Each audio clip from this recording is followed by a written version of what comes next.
torpağın oyandığı, tabiatın canlandığı bu güzel çarşamba akşamında bayramınızı yürekten tebrik edirik.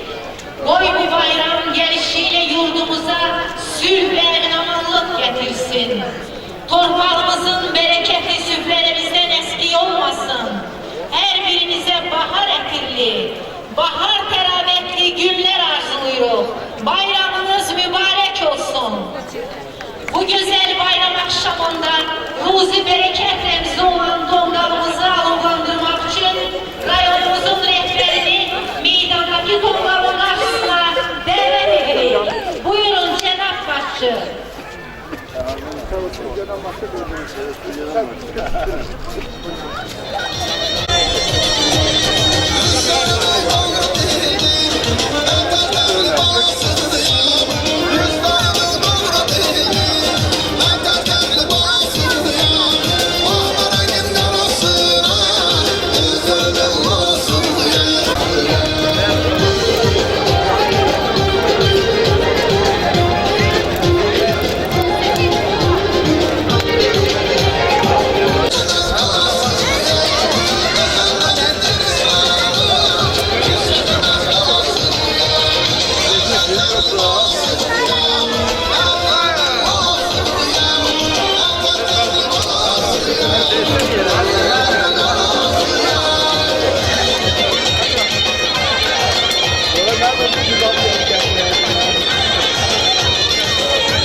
Her birimizi tebrik eder, her birimizin ömrümüzden sağlıklı, aile saadeti, xoşbəxtliyi, evlərimizdə rüzgârlı lazımdır.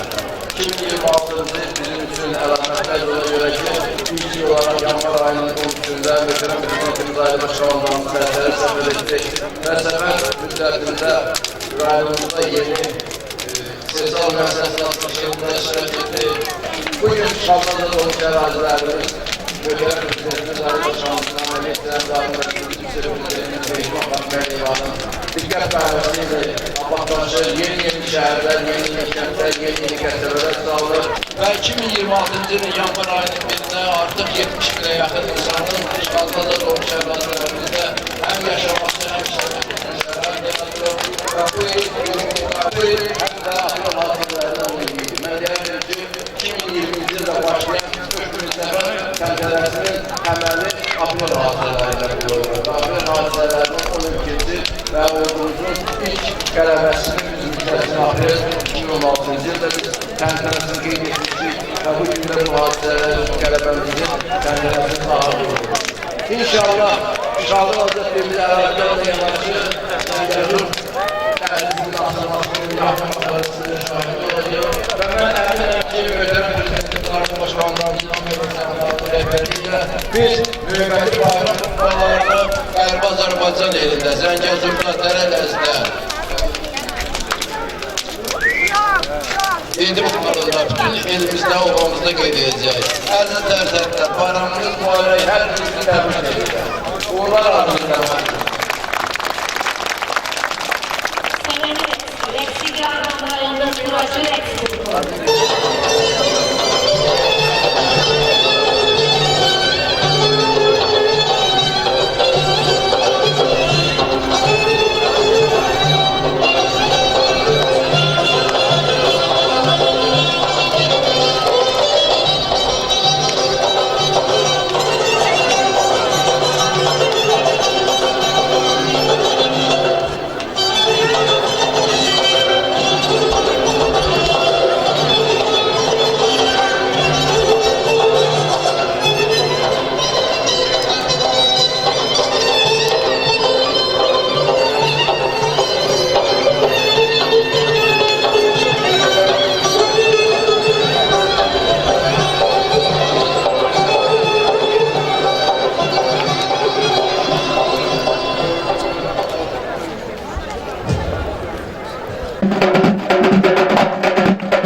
Mübarək olsun, əzizlər tərbiyə.